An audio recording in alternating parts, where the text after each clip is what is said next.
This is our very first program. Welcome to Marin Voices and Views. We're building a new website at marinvoicesandviews.com, so stop by and see how we're progressing.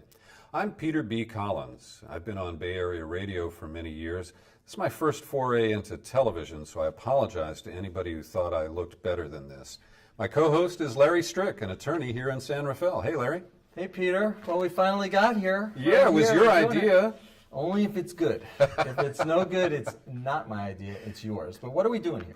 Well, last summer, Larry came to me and said, hey, there's this brand new studio facility, there's room on the cable access channel, and, you know, the San Francisco TV stations don't cover Marin issues, the politics of how Sacramento affects Marin, so we decided to step in and fill that void. And I think it's a great idea. And on today's show, we've got some examples for people of what we're going to be doing here. Right. Firstly, we have our assembly person, Jared Huffman.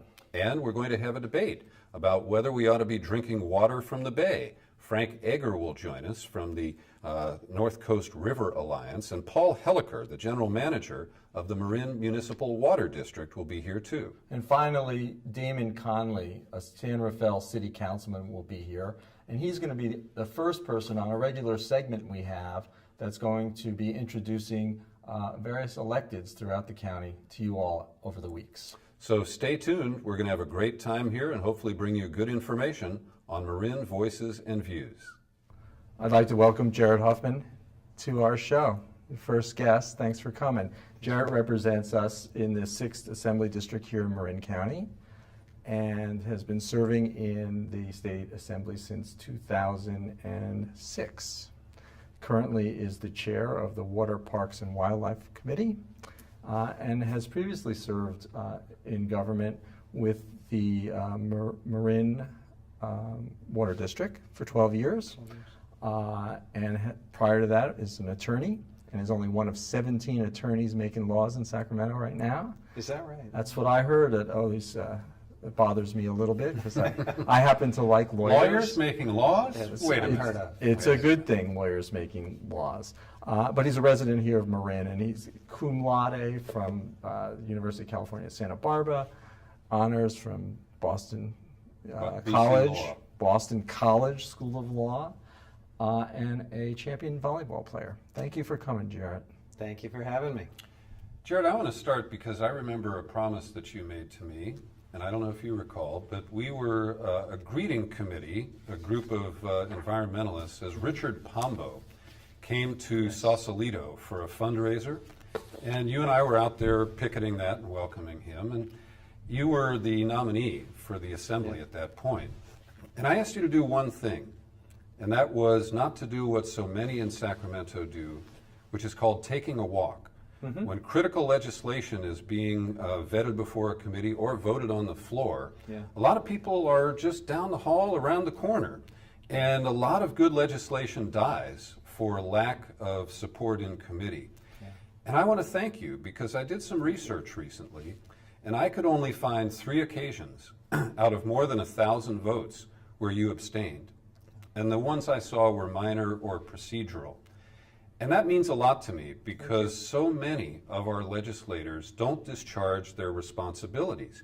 And when you vote against something that I support, at least I know where you stood and that you evaluated that issue and cast a vote. So I thank you for that because I can't say that to most of your colleagues. Well, thanks for leading in with that and for asking me about that 3 years ago before I actually took office. That was one of my campaign promises, and as far as I know, I'm one of only 2 assembly members, myself and Assembly Member Mike Feuer, who continue to have this standing rule that we vote yes or no on everything. We don't take a walk or we don't abstain when something is an awkward vote. And it is a distressingly common occurrence that members do abstain, and they do it sometimes because they don't want to offend their colleagues. They do it sometimes because they don't want to be on record. And I just think you sort of... And sometimes, pardon me, aren't they working various interest groups for extra money before the vote? You know, that would be very cynical to speculate about, but yeah, one could certainly reach that conclusion. There are certain members who kind of habitually abstain, and yet at the end of the day do cast a vote one way or the other after the measure has been on call for some time, and so sort of making themselves players in the system, and it's not a very savory process. So we just got I do want you to know we just got the numbers back from this last year, and I was very upset because there was one day where I was in some pretty high-stakes water negotiations in the Speaker's office and the Pro Tem's office, and so I was off the floor when the roll closed. And as a result, I missed a handful of votes, and also I missed the whole consent calendar that day, and the consent calendar can sometimes have 20 or 30 things. So I show as actually having abstained 52 times this year. Oh. Now that's out of 3,000 votes. But it was very upsetting to me. There's nothing I can do about it. And these were minor technical matters. They weren't controversial bills. I would have been happy to put my vote up on it. But sometimes even those of us who have a policy of always voting because of circumstances on one day might not get to preserve the record the way we'd like. Well, one thing that you not only voted upon but have been active with is the issue of San Quentin here in San Rafael, or Marin County. What's going on with that, and what's your position, and why is the IJ so happy about it? Well, I think the IJ is happy because they agree with me that the idea of expanding death row is a crazy idea. It's a project that should have been scrapped a long time ago. Every independent study that's looked at it has essentially concluded it's hugely expensive. You could do it cheaper somewhere else. And you know, frankly, San Quentin's a pretty unique piece of property. And so my view, I have not been one of those saying let's get rid of San Quentin in its entirety. I think we're stuck with San Quentin, like it or not, for the next 100 years. But Biggest employer in the county. True. And you know what? In some ways, a good place to have a prison if it's the right kind of prison, because we have a tremendous amount of volunteer services. We could be a model rehabilitation and reentry facility for the correction system. But there's about a 40 or 50 acre piece of the western end of San Quentin that is largely abandoned right now. And you've got a great potential for non-correctional use right next to the prison. That's where they want to build the new Cadillac death row, and that's what the fight is all about, is I want to do something more productive with that part of San Quentin. I want to see a transit village, a deep water ferry terminal. It's a perfect spot for it, a seamless connection with the smart rail system. It could exist right there in the shadow of San Quentin, just like a nice housing community exists on the East Gate on the other side of the prison. And briefly, the governor has talked repeatedly about trying to sell it to raise cash for the state. But isn't it true that any proceeds are pledged against the $15 billion bond that he borrowed in his second year in office? Well, you know, I don't know how that would exactly work out if we surplus San Quentin. I do know that it's tough with this governor, because one day he's saying let's surplus and sell the whole thing. The next day he's rushing to break ground on this death row expansion. So I don't know on any given day where he is on the subject, and my fight has been to keep him from breaking ground on death row. And we've made progress this year. We got some great language into the budget. He attempted to use his line item veto authority to strike it out, and we're now litigating, thank God for trial lawyers, Larry. Thank you, thank you, thank you. To invalidate what we think was an unconstitutional use of the line item veto. Speaking about the budget, I know that that's been subject number one in Sacramento, and it's probably not going any further down on the agenda for next year. Where are we going on that, and how can we make some headway without the minority party putting the wrench in everything? And let me just amend that. Will it be an all-cuts approach in the coming year? Well, I don't want an all-cuts approach. I mean, we have gone through, this will be the fourth budget in a little over 1 year that we've had to deal with because of revenue shortfalls, cash flow crises of various types. And it's just terrible. I mean, you hear terms like the worst fiscal crisis since the Great Depression. To try to put that in a little bit of perspective, less than 2 years ago, we had a $103 billion general fund. Today, we have about an $84 billion general fund. And we're being told that in the next 18 months, we have a $21 billion hole that we have to fill. So the question is, how do you do it? And I think in a system where we've already cut public education further than we should have, when higher education cuts are leading to dramatic increases in tuition, actual reductions in enrollment, when our correction system, frankly, is already facing a huge price tag just to address unconstitutional housing conditions, It's hard to imagine more dramatic cuts there, although we probably could save a lot of money with smarter criminal justice policies. So we don't have a lot of places to turn other than the social safety net, which we have also reduced to almost nothing. And we have disenrolled lots and lots of poor families from the lifeline healthcare services. We've cut the Medi-Cal program back to the point where most doctors won't even touch it. So I don't know where you go if you can't at least put some revenues on the table as part of the mix, and that's what we'll be fighting for. And the vehicle license fee, some people have talked about a $15 addition to licensing your car in exchange for free admission to the parks. Right. That seems like a no-brainer. It's a great idea, I think, and what I like about the way they've structured it is it's more than, it would take the state parks completely off the general fund budget. That's going to save about $140 million of general fund money that we can use on other important things. Some of that funding from the license fee will also go to the Department of Fish and Game, which is chronically underfunded, and to some other important resource protection efforts. So there's a lot of general fund relief in that measure. Of course, all of this is trying to gain back revenues that used to be there before the governor gave away $5 to $6 billion a year when he repealed the vehicle license fee increase. That's true. Everyone's talking about the budget, and California is broke, and they're going to make changes, and there's going to be a constitutional convention, and all these ideas floating. And when I think about and I hear about this constitutional convention, somehow I don't imagine Jefferson and Madison sitting at the table at this thing. Twittering, right. I see it a little bit different, and in my mind, sometimes I think it could be awfully fertile ground for a lot of mischief in this state. I'm going to differ with you on that, Larry, and I'm going to appeal to the trial lawyer in you, because I think you and I have both seen that when you carefully select a jury drawn from the general population, given the right set of instructions, there's an inherent wisdom in that group, and an inherent ability to get it right on tough calls. So I'm a believer in the Constitutional Convention, and I am not only because I think they've got a good delegate selection model that they've put in place, but they've put some sideboards on the process to keep the social issues out. And they've confined it to the issues of governance and issues of elections and the integrity of our electoral system, including the initiative process and the way we do budgets. If we can get some folks with common sense, properly directed, to just put all that on the table, we might have a chance of getting at the big three problems I think we face in the state that make us dysfunctional, and I would say those are term limits, those are the 2/3 requirement to pass a budget, and the initiative process. There are others, to be sure. The list is long as to why our state is dysfunctional, but those I think are the big three. That Jared, would be great. in 30 seconds or less, the new speaker, John Perez, gay Latino from Los Angeles. What difference will that make, and what will it mean to Marin? The big difference is he's going to have 5 years to do this job.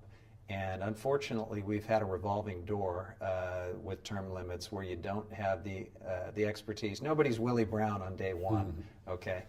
There may never be another Willie Brown, to tell you the truth. But at least John Perez, who is a very smart guy, who's got all the tools to be a great leader, will have time to grow into the job and hopefully get it right. Jared Huffman, our Assemblyman, thanks for joining us on the program. Thank you both for having me. Thanks. Here in Marin County, we're blessed with incredible tap water. And the Marin Municipal Water District controls the watersheds of Mount Tamalpais, where much of our fresh water comes from. But there isn't enough, at least according to the MMWD. We have, over time, we're going to have greater demand and fewer supplies of water. About 25% of our water now comes from the Russian River in Sonoma County. And with the growth in Sonoma, it's expected that that water will not be available long term. And so today we're going to talk about one of the alternatives that's been proposed by MMWD to build a desalination plant. I know a lot of people want to say desalinization, but there's no IZ in there. Desalination is the removal of salt from the water to make it potable, drinkable by humans, and usable in our daily lives. And this has attracted some controversy. Joining us to talk about it, Frank Egger. He's president of the North Coast Rivers Alliance, a longtime city council member, 7-time mayor of Fairfax, and an activist on many important issues. He's a plaintiff in a lawsuit that's been filed to block this effort by MMWD. And representing the Water District is its General Manager, Paul Helliker. Gentlemen, thanks for being here on our program today. It's a pleasure. Good to talk with you. Thank you, Peter. And first to you, Paul, could you give us a quick sketch of your projections over the next 10 years in terms of supply and demand? Well, as you noted, Peter, the supplies from Sonoma County are dropping, and that's primarily the reason why, if you look at our charts, the supply availability is slowly dropping over time. And we also have to worry about climate change because that's going to have an impact on our water supplies as well. So as we go forward into the future, we currently have a shortage. If we had another drought like 1976-77, what we'd find is that we would have to ask our customers to ration just like they did then. And so we want to be prepared for that. And as we go into the future, there's a small amount of growth in Marin County that we need to plan for. And then there's also increasing water demand per person in Marin County. So that's... But we're pretty good at conservation. You launched Yeah. a renewed conservation program in 2007, and we rank best per capita in the Bay Area region. Is that right? That's right. We have an excellent program. We have excellent participation by our customers. And since 1987, demand has actually dropped by about 15%, which is unusual in California. Most water agencies see per person demand going down, but overall demand going up. Mm-hmm. Now, the desal program, this proposal precedes you at the Water District. It was underway when you came in a few years ago. Give us a quick sketch of the idea to put a facility at a site most people know about, near the Richmond Bridge opposite San Quentin, where the Marin Rod and Gun Club is currently situated. Right. We would use the pier there, which actually was built by MMWD back in the 1920s. We'd renovate that pier. We would put a pipeline on the pier to bring water in from the bay. We would run it through multiple stages of filtration at a location there on Pelican Way, where we have a piece of property.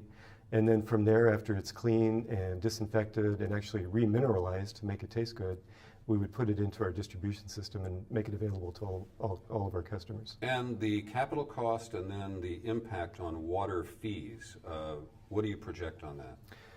Based upon our 2007 study from the pilot plant that we did in 2006, the cost estimate for the 5 million gallon per day plant is $105 million. Now, since then, costs have been declining in the construction sector, so we don't know what the cost is today, but we expect that it's somewhere in that order of magnitude. And we estimate that the rates may go up over time once the debt service is fully in play by somewhere around 10 to 15%. Mm-hmm. Okay. Now, yesterday I went to the Marin Rod and Gun Club and went out on the pier there, and I captured some actual water from San Francisco Bay. And I don't know if you're thirsty right now, Paul, but I just wanted to see if you think it's drinkable. Frank, are you thirsty? You know, I'm born and raised in San Francisco, and I used to swim in the bay as a kid. And my mother always said, "Frankie, stay out of that bay water, it's dirty." That's a long time ago. And unfortunately today, the bay water is still dirty. I would not dare to drink that water. It's pretty good, Frank. I just had a little sip. No thank you. Is it a little salty, though? I mean, A little salty, but besides that, it's got a lot of taste. And I swim in it, I windsurf in it, you sail in it. A lot of people recreate in the bay.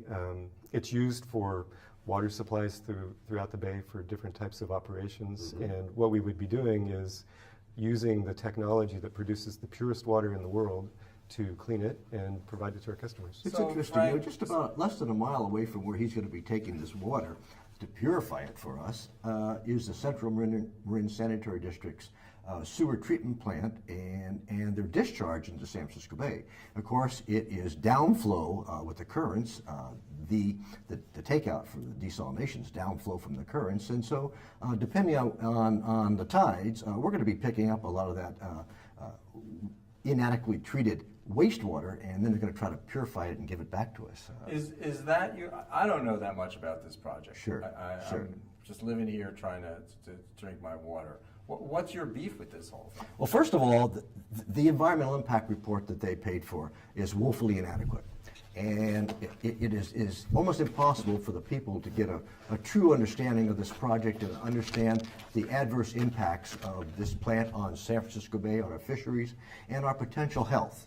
We're asking them to withdraw their approvals. We're asking them to take back that environmental impact report and redo it, and do it properly, do it with the right science, because the people of Marin have a right to know what kind of water they're going to be drinking at the end of this Well, process. I have two questions, Paul, because I can understand that you can pull out the salt and you can make it taste better. But the levels of mercury, of agricultural pesticides that come down from the Sacramento River, and many other toxins that make the fish in the bay unsafe to eat, these toxins, even at trace levels, cause great concern. How are you going to filter that out of the water? Well, first of all, those compounds are much bigger than salt molecules. So anytime you have a filter that keeps the salt out, you'll keep all of those other compounds out. But secondly, I think, and more importantly, we tested for over 600 different compounds, both in the bay and in the water that was filtered. And mercury, for example, we didn't find at all in the water. Now, it is in fish, and that's because the mercury is in the sediment. It gets into the organisms in the sediment, and it makes its way up through the food chain so that it accumulates and bioaccumulates in the fish that people fish for. So that's why there's concern about eating fish out of the bay, but there's no concern about drinking water out of the bay because those compounds really are at very trace levels to start with. So I suspect that you differ in some of your opinion with that. Well, absolutely. You know, we've got a sewer treatment plant here, takes care of all of Central Marin, and they can't even take the hormones out of the wastewater before they discharge it into the bay. If they can't get the hormones out, I don't understand how MMWD is going to keep the hormones from getting into our drinking water system. You know, they can claim that they've tested and it's going to be just fine. We're not buying it. We're not buying it. Now, Frank, is there any circumstance under which you could support desal? Well, first of all, we need to understand what we have here in Marin. We're blessed. We're blessed to have the adequate water supply that we do have. And I don't believe that there's a community in Northern California that needs to desalinate water for drinking water. You know, if we properly manage the resource we have, if we take care of it, if we treat it right. But please answer my question. Is there any set of circumstances where you would agree to desal? Maybe if I was living in the Middle East, I would agree to a desalination plant over there. They don't have the abundance of rainwater, of resources that we have in Northern California. No, I do not support desalination anywhere in Northern California. And Paul, what about the option of pulling out ocean water? It seems to me that if you were going to build this plant along the coast, and there may be other issues like the Coastal Commission, I understand that, but just in simple terms, isn't the seawater cleaner than the bay water? No, not necessarily. If you look at the flow of water in and out of San Francisco Bay, and this gets to one of the issues that Frank was just talking about, there is 3 million times the amount of water that flows into San Francisco Bay every day through the Golden Gate Bridge, higher than we would actually be taking out of the bay. So, but as to your question about the coast, we did look at that, and a number of problems. The ocean water is colder and saltier, so it makes it more energy intensive to desalinate, and that's one concern that we have and that customers have. Also, there's no infrastructure out there. The infrastructure for both power and for water distribution is located on the eastern side of the county, so it would be much more expensive and disruptive to put the desalination plant there. We're out of time. Find out more on our website at marinvoicesandviews.com. My thanks to Paul Helliker, General Manager of MMWD, and Frank Egger for joining us today. Thank you, Peter. Thank you, Larry. You're welcome. I want to welcome Damon Conley, San Rafael City Council member, to Marin Voices and Views. Damon was elected to the City Council here in San Rafael in November of 2007. He's served before professionally. He has a private practice of law here in San Rafael, and prior to that he was a Deputy Attorney General with the state of California. Interestingly, Damon, your race was the first new blood on that City Council in 16 years. It was a very interesting race. Must have been. So how do you like your job? I do. First of all, thank you for having me on your first show. It's quite Good an to honor. have you here. Thanks. I've enjoyed the job a lot. I've really been struck by the range of issues facing us at the local level these days and how much you can get done. I mean, we've tackled everything from implementing a climate change action plan at the local level. We were the first city in Marin to do so. Marin Clean Energy, we're working through everything from that to potholes. That's great, because it's got to be a challenge given the times now with budget crunch and revenue down and budgets out of whack and money not coming in. What are you guys doing about that? No doubt that's our top challenge right now. We're taking a two-pronged approach. The first is the reality that we're losing revenue. We've already had to make cuts through this fiscal year of over $5 million. Recently told that we face another $3.2 million shortfall by the end of the fiscal year in June. So we're making tough choices, which have included looking at layoffs, furloughs. We've restructured our retiree health plan, which has helped the bottom line. But we're also looking at it as an opportunity, set some priorities, reprioritize as need be, and we're very much focused on the other side of the equation. How can we spur more business in San Rafael? But you're limited because the backfill from the state has almost all disappeared. You're relying mostly on sales tax. So is it retail that you're focused on to try to generate more revenues to the city? Well, we're focused on retail, and we're making some headway on that. We have a number of new stores coming into town that we're excited about. The Northgate Mall has been revitalized, very proud of that. But in general, the more businesses we can get to stay or relocate into San Rafael, those folks are also eating at our restaurants, shopping at our stores. So one proposal I want to look at in this coming year, in addition to the retail piece, is how can we incubate some new businesses, and perhaps green businesses might be a way. But no more red light cameras, right? Now that program is experimental. It's certainly not designed as a revenue enhancement. We're going to take a look at it. Does it improve safety? Do a cost-benefit analysis, and then we'll make a decision on whether to continue with that. I'm mindful of the civil liberties implications as well. I appreciate that. Damon Connolly, great to have you here on our program today. Thank you very much. Good to see you. All right. Damon Connolly of the San Rafael City Council was our first local elected official to join us here on this new program. And in researching it, Larry found out there are 327 elected officials in Marin County. We're going to try to meet them all. And what we did is we've got our little fishbowl here with the name and title of each elected official. Larry, could you reach in and we'll invite this person to join us on the next program? I sure can, and this is completely at random. Just like Vanna White would do. At least as good as Vanna White would do. And the lucky invitee will be? Royce McLemore. Royce Okay. McLemore. And what's Royce do? He is with the Marin City Community Service District. What do they do? Not a clue. Tune in next time to Marin Voices and Views and visit our website, marinvoicesandviews.com. I'm Peter B. Collins with Larry Strick. Thanks for watching.